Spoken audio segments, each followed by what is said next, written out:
మిత్రులారా నమస్తే. మీడియా తలుచుకుంటే భూమిని ఆకాశంగా, ఆకాశాన్ని భూమిగా మార్చేయగలదు. కల్కి సినిమా విడుదలైనప్పుడు మీడియా చేసిన హంగామా మనం మర్చిపోగలమా? ఇప్పుడు తంగలాన్ సినిమా పట్ల మీడియా వహిస్తున్న వ్యూహాత్మక మౌనాన్ని క్షమించగలమా? కల్కి 2898 ఏడి జూన్ 27వ తేదీన ప్రపంచవ్యాప్తంగా అనేక భాషల్లో విడుదలైంది. దాని విడుదలకు ముందు, విడుదల అనంతరం మీడియా భారతీయ సినీ చరిత్రలో కని విని ఎరుగని హైప్ క్రియేట్ చేసింది. ఈ విషయంలో main stream media, social media పోటాపోటీగా రంగంలోకి దిగి కల్కి అవతారం ఏమో కానీ మీడియా అవతారం విశ్వరూపాన్ని మనకు చూపించాయి. విడుదలైన మరుక్షణం నుంచే కల్కి collections details stock market details లాగా గంటకో అప్డేట్ ఇస్తూ ప్రేక్షకుల్ని ఉక్కిరిబిక్కిరి చేశాయి. దాంతో ప్రేక్షకులు కల్కి సినిమా చూడకపోతే ఇక ఈ జన్మ వేస్ట్ రా బాబు అనే నిర్ణయానికి వచ్చి సినిమా చూసి మీడియా సృష్టించిన హైప్కి తాము చూసిన సినిమాకి పొంతన కుదరక సినిమా బాగుందో బాగోలేదో దాన్ని పొగడాలో తెగడాలో తెలియక తెకమకపడి తలకిందులై అన్నీ మూసుకొని కూర్చున్నారు.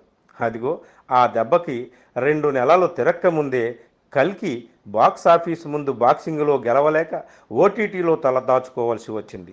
నిన్ననే ఓటీటీలోకి వచ్చింది. ఈ సినిమాని భారతీయ సినిమా చరిత్రలో ఎన్నడూ లేనంత అత్యధిక బడ్జెట్తో తీసినట్టు చెప్పారు. అంతకంత మీడియా పుణ్యమా అని 2 వారాల్లోనే దండుకున్నారు. కాగల కార్యం గంధర్వులు తీర్చినట్టు కల్కి కార్యం మీడియా తీర్చింది. అంతా బాగానే ఉంది. ఎవరి మార్కెటింగ్ టాక్టిక్స్ వారివి, తప్పు పట్టడానికి ఏముంది? కానీ మీడియా అన్ని సినిమాల పట్ల ఇలా ఎందుకు చేయదు అన్న ఒక అనుమానం వస్తోంది. దీనికి కారణం తంగలాన్ సినిమా పట్ల మీడియా వహించిన నిర్దాక్షిణ్య మౌనమే.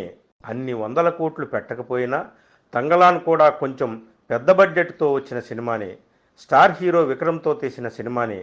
అయినా మీడియా ఎందుకు ఈ సినిమా పట్ల ఇంత కిరాతకమైన నిశ్శబ్దాన్ని పాటిస్తోంది?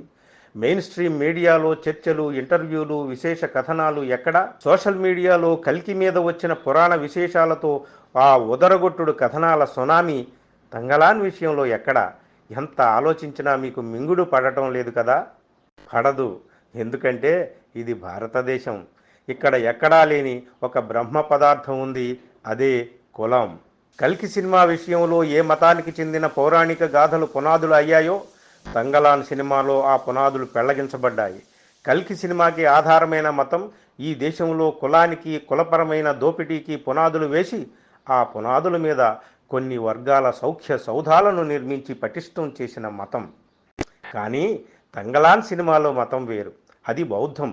ఈ దేశంలో కులాన్ని, కులపరమైన యుగాల దోపిడీని కూల్చివేసి సర్వ సమానత, శాంతిస్తూపాలను నెలకొల్పిన అద్భుత సమతా మతం బౌద్ధం.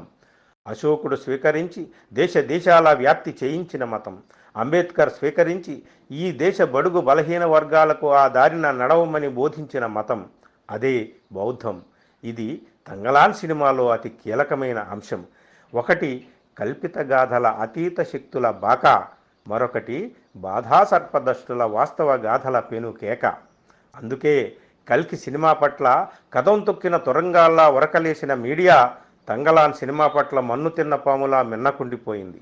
మీడియా సత్యాన్ని అసత్యంగా, అసత్యాన్ని సత్యంగా వ్యాప్తి చేయగలదు. ప్రజల అభిష్టాలను తారుమారు చేయగలదు. ప్రజల నిర్ణయాలను నిర్దేశించగలదు. దీన్నే మ్యానుఫ్యాక్చరింగ్ కన్సెంట్ అని నామ్ చామ్స్కీ అనే మహారచయిత పెద్ద పుస్తకమే రాశాడు. అయితే కల్కి విషయంలో మీడియా ఆటలు సాగవచ్చు కానీ తంగలాన్ విషయంలో ఆ వ్యూహం బెడిసికొట్టిందని చెప్పాలి. ఎందుకంటే తంగలాన్ విజయం కోసం మీడియా హైప్ క్రియేట్ చేయకపోయినా ఆ హైప్ని ప్రజలు క్రియేట్ చేశారు. అది న్యాయమైన హైప్. అందుకే తంగలాన్ దేశాల్లో రంగతుంగ తరంగంలా ఎగిసిపడింది. ఇప్పుడు దేశ చరిత్ర సిల్వర్ స్క్రీన్ మీద ఒక కొత్త తవ్వకానికి దండోరా వేసింది. ఇక చూడాలి ఈ విజయ పరంపర ఏ దిశగా సాగుతుందో. ఏది ఏమైనా అణగారిన దళిత జాతులకు ఒక అద్భుత కళాఖండాన్ని అందించిన పారంజిత్ లాంటి గొప్ప గొప్ప ప్రతిభావంతులైన డైరెక్టర్లు మరెందరో రావాలి. విక్రమ్ లాంటి హీరోలు వారికి అండగా నిలవాలి. ఇలాంటి సినిమాలను ఎలా అర్థం చేసుకోవాలో ప్రజలు మానసికంగా, మేధోపరంగా మరింత సిద్ధంగా ఉండాలి. ఇది మిత్రులకు నచ్చితే షేర్ చేయండి. అలాగే నా ఛానల్ని సబ్స్క్రైబ్ చేయండి మిత్రులారా. Thank you.